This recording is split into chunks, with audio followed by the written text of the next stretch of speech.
بسم اللہ الرحمن الرحیم اعوذ باللہ من الشیطان الرجیم بسم اللہ الرحمن الرحیم وبہ نستعین الحمدللہ۔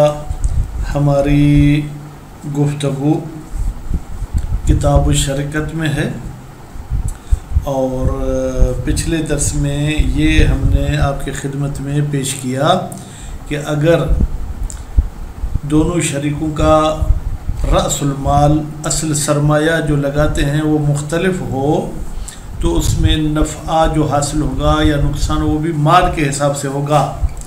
لیکن اگر کوئی شخص کہے کہ نہیں بھائی ہم جو ہے جناب ایسا کریں گے کہ نفع برابر اٹھائیں گے، تو ہم نے کہا کہ یہ شرط باطل ہے۔ اب کہتے ہیں یہ کیوں شرط باطل ہے؟ فرماتے ہیں کہ بھائی یہ جو شخص 1 لاکھ والا ہے اور دوسرا 3 لاکھ والا، 1 لاکھ والا جو 1 لاکھ سے زیادہ کا فائدہ اٹھا رہا ہے اس کے عوض میں کیا دے رہا ہے؟ کوئی چیز تو نہیں دے رہا۔ جب کوئی چیز نہیں دے رہا ہے تو پھر وہ اس اضافے کا مالک نہیں بن سکتا، اور وہ عقود جو مثمر ہیں مالک بننے کے، مثلا بیع ہو، اجارہ ہو، ہبہ، وہ بھی اس قسم کی کوئی چیز نہیں ہے، تو نتیجے میں یہ شرط جو کہ باطل ہوگی۔ جب شرط باطل ہے تو یہ عقد بھی باطل ہوگا۔ کون سا عقد؟ جس میں اذن ایک دوسرے کو دی تھی کہ آپ تصرف کر سکتے ہو۔ بھائی وہ عقد کیوں باطل ہوگا؟ اس لیے کہ 1 لاکھ والے کو فائدہ چوتھا حصہ ملنا چاہیے، اس پر تو ان کی آپس میں طے بات نہیں تھی، اور جو کم مل رہا ہے تو جناب اس پہ وہ راضی نہیں ہے، یعنی برابر فائدہ اٹھانا طے ہوا تھا، شریعت اس کی اجازت نہیں دیتی، اور اگر کم فائدہ دیں تو اس کا انہوں نے قصد نہیں کیا تھا، تو نتیجے میں یہ عقد باطل ہوگا۔ اب اس کے مقابلے میں قول قیل تو کہتا ہے کہ نہیں بھائی یہ عقد صحیح ہے، اس لیے کہ جو امر آیا ہے کہ وفا بالعقود کریں وہ مطلق ہے۔ خیر، اس کے بعد پھر اگلے مسئلے میں فرماتے ہیں کہ 2 شریک جب آپس میں مشترک مال رکھتے ہیں تو وہ اس میں تصرف نہیں کر سکتے۔ ہاں، جس مقصد کے لیے انہوں نے شرکت کی ہے، کاروبار، وہ تو کریں گے، لیکن ذاتی تصرف اس میں نہیں کر سکتے، اس سے چائے کا کپ نہیں پی سکتے، سگریٹ نہیں لے سکتے ہیں، مگر یہ کہ سب کے سب جو ہے کہ اجازت دیں۔ بھائی کیوں تصرف نہیں کر سکتے؟ لقبح تصرف فی مال الغیر، مال غیر میں جو ہے کہ تصرف کبھی ہے، اور کاروباری حوالے سے بھی جو تصرف کریں گے تو وہ وہی تصرف ہوگا جس کی سب نے اذن دی ہے۔ مثلا اگر کہا کہ آم کا کاروبار کرنا ہے تو سیب کا کاروبار نہیں کر سکتے، اور اگر کہا سیب کا کاروبار کرنا ہے تو انگور کا کاروبار نہیں کر سکتے ہیں۔ اچھا، اب وہ شریک کے جس کے پاس مال تھا، اگر وہ کہتا ہے کہ مال تو بھائی تباہ ہو گیا، کیسے؟ جل گیا، غرق ہو گیا، تو اس میں کہتے ہیں کہ بینہ لے آتا ہے، پھر تو بات ہی ختم، اور اگر بینہ نہیں لے آتا تو زیادہ سے زیادہ ہم اس کو یمین کا کہیں گے، باقی وہ ضامن نہیں ہوگا۔ یہ اس صورت میں جب اس نے تعدی نہ کی ہو، مثلا یہ کہ بھائی رات کے 8 بجے تک کاروبار کرو، ہمارے ملک میں ڈاکو بہت ہیں اور وہ لوٹ مار زیادہ ہوتی ہے، یہ رات کو 12 بجے تک معاملہ کر رہا تھا تو یقیناً یہ ضامن ہوگا، کیونکہ اس نے تعدی کی ہے یا تفریط کرتا ہے۔ اس کو کہا گیا تھا کہ رات کو 8 بجے تک کاروبار کرنا ہے، یہ شام کے 6 بجے واپس آ رہا تھا، اس کا مال لوٹ لیا گیا یا کچھ، تو بھی ضامن ہے۔ تعدی تفریط نہ ہو تو ضامن نہیں۔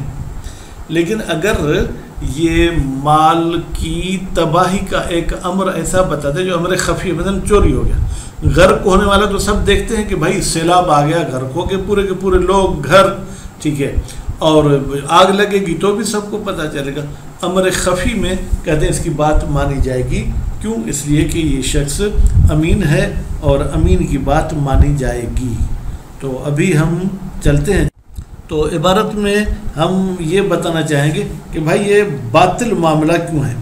ووجہ البطلان، بطلان کا سبب، بطلان کی دلیل، بہذا شرط، یہ جو تساوی ربح کی انہوں نے شرط لگائی تھی، ان زیادت الحاصلۃ فی ربح، بتحقیق وہ اضافہ جو حاصل ہو رہا ہے نفع میں ایک کو، لیس فی مقابل ہا عوض، مقابل ہا کی ضمیر جائے گی زیادت کی طرف، اس اضافے کے مقابلے میں اس نے تو کوئی چیز نہیں دی ہے، ولا وقع اشتراطها فی عقد معاوضۃ، اور یہ زیادتی کی شرط انہوں نے کسی اور عقد میں بھی نہیں لگائی تھی، کوئی بیع کی ہو جس میں کہا کہ شرکت والے معاملے میں ہم برابر اٹھائیں گے، لتضم الی عہد العوضین، تاکہ اس زیادتی کو اس معاملے کے کسی ایک عوض میں ہم جو ہے ضمیمہ کر سکیں، ولا اقتضا تملکها عقد ہبۃ، اور اس زیادت کے مالک بننے کے لیے ان کے درمیان کوئی گفٹ اور ہبے کا بھی عقد نہیں ہوا، والاسباب المثمرۃ للملک معدودۃ، اور وہ اسباب جو فائدہ دیتے ہیں کہ ایک شخص کسی چیز کا مالک ہو جائے وہ محدود ہیں، گنے چنے ہیں، بھائی بیع بھی نہیں ہے، اجارہ بھی نہیں ہے، ہبہ بھی نہیں ہے، ولیس ھذا احدہما، اور تساوی ربح حاصل کرنا جناب یہ ان جو ہے کیا ہے اسباب میں سے نہیں ہے، عہدھا میری کتاب میں نہیں ہے لیکن عہدھا ہونا چاہیے، بالکل عہدھا ہے لیپ ٹاپ کے اس میں۔ خوب، تو پھر جب یہ ان میں سے کوئی بھی نہیں ہے تو نتیجے میں یہ عقد کیا ہو جائے گا؟ باطل ہو جائے گا۔ وَيَبْطُلُ الشرط، جب شرط باطل ہو جائے گی تو اس کا نتیجہ کیا ہوگا؟ وَيَتَّبِعُ الْعَقْدُ، اس شرط کے بطلان کی پیروی کرے گا عقد، کون سا؟ المتضمن للإذن فی التصرف، وہ عقد جو اپنے ضمن میں رکھتا تھا کہ اذن مل گئی ہے دوسرے ساتھی کو تصرف کرے، لعدم تراضیہما، اس لیے کہ یہ دونوں شریک راضی نہیں ہوئے ہیں، الا علی ذلک تقدیر، مگر اس تساوی ربح والی صورت میں، ولم یحصل، اور شریعت نے تو اس کی اجازت نہیں دی، وینبغی تقییدہ، اور بہتر ہے کہ جناب اس بطلان کو قید لگائیں بعدم زیادت عمل، کہ بھائی جس کو نفع زیادہ مل رہا ہے اس کا عمل زیادہ نہ ہو تو زیادہ نہیں لے سکتا، ممن، اس شخص کے لیے شرطت لہ زیادتو، جس کے لیے شرط کی گئی ہے کہ اس کے مال سے اس کو زیادہ فائدہ دیا جائے، وَإِلَّا، لیکن اگر اس کے لیے عمل کا بھی اضافہ کہا گیا ہے کہ بھائی وہ 4 گھنٹے کام کرے گا تم 6 گھنٹے، تو اتجاہ الجواز ہو، پھر تو بہتر ہے کہ ہم کہیں کہ ربح برابر اٹھا سکتے ہیں۔ وقیل، اور ایک قیل کے مطابق یجوز مطلقہ، یہ شرط تساوی مطلقاً جائز ہے، دونوں کا مال برابر ہو برابر نہ ہو، دونوں کا عمل برابر ہو یا ایک کا زیادہ ہو۔ کیوں بھائی یہ جائز ہے؟ لعموم الامر بالوفاء بالعقود، اس لیے کہ عقود کے وفا کا جو امر آیا ہے وہ عمومیت رکھتا ہے، یعنی وہ اس تساوی ربح کو بھی شامل ہو جاتا ہے۔ اور دوسری دلیل والمؤمنون عند شروطہم، مومنین جو شرط کرتے ہیں اس کے پابند ہوتے ہیں۔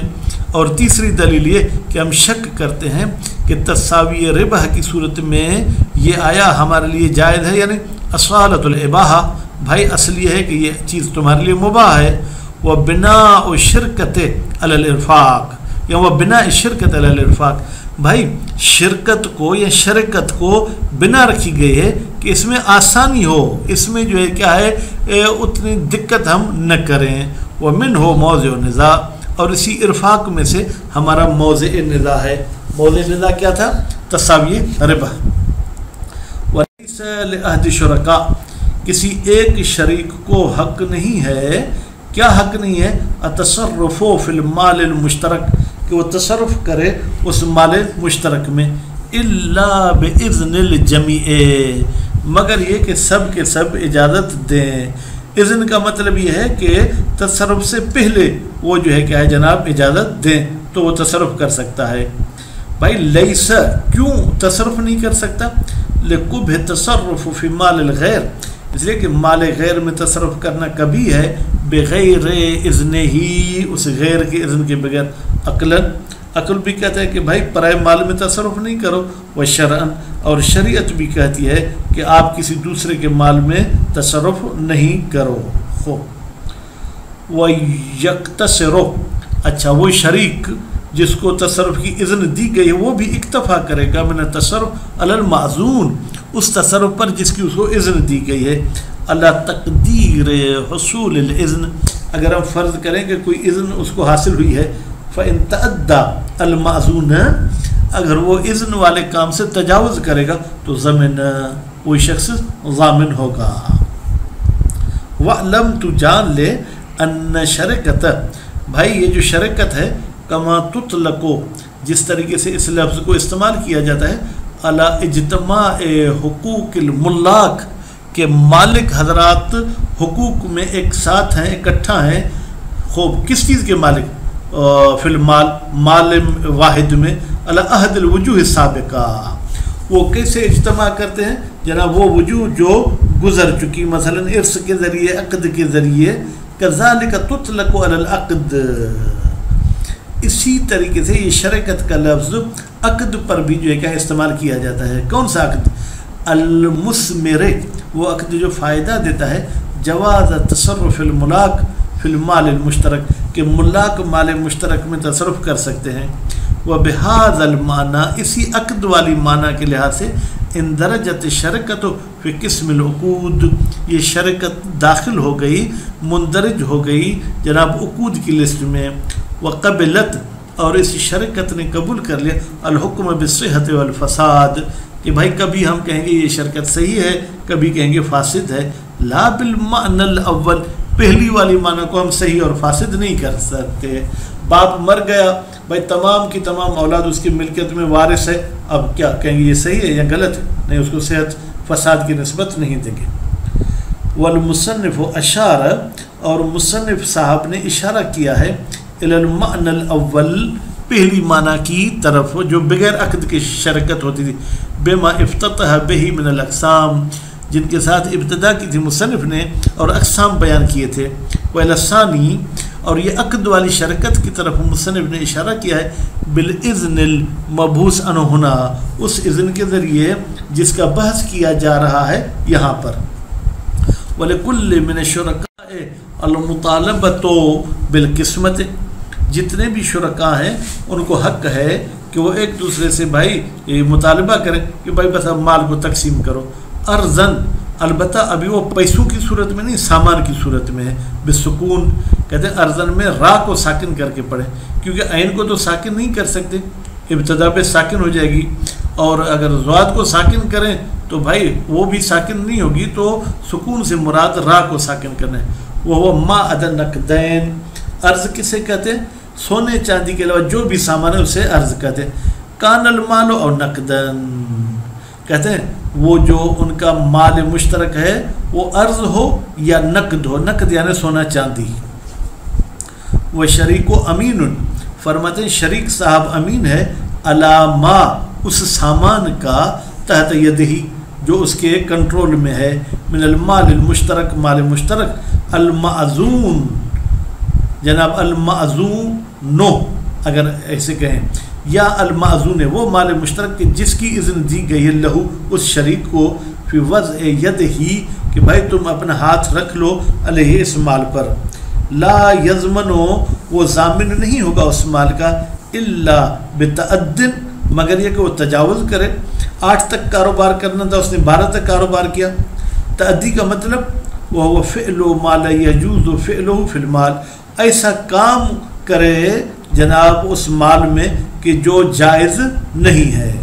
او تفریطن، یا یہ شخص کوتاہی کرتا ہے اس کے سنبھالنے میں، وہ تقصیر فی حفظ، پیٹی میں رکھتا، الماری میں رکھتا، اس نے ایسے ہی جو ہے کیا ہے جناب میز پر رکھ دیا.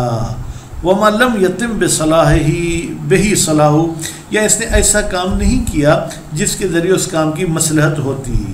خوب، اب مال تو تباہ ہو گیا. وَيُقْبَلُ يَمِينُهُ فِي التَّلَفِ، اب اگر یہ قسم کھائے گا کہ مال تلف ہو گیا تو اس کا قول قبول کیا جائے گا. لو ادعا ہو کدھر مل جائے گی؟ تلف کی طرف. اگر یہ شخص دعویٰ کرتا ہے تلف کی کو بتفریط وغیرہ ہی، چاہے تفریط کے ساتھ وہ تلف ہوا ہے چاہے غیر تفریط کے ساتھ. وہ انکان سبب ظاہر، بھائی قسم کھانی پڑے گی اگرچہ وہ سبب ظاہری ہو، مثلا کل حرق والغرق، ہو وہ چیز جل گئی ہے یا وہ چیز غرق ہو گئی ہے. وَإِنَّمَا خَصَّهُ بِالتحقیق، مصنف نے سبب ظاہری کو مخصوص کیا لِإِمْكَانِ اِقَامَةِ الْبَيِّنَةِ عَلَيْهِ، اس لیے کہ ممکن ہے کہ اس پر یہ شخص کوئی بینہ قائم کر سکے.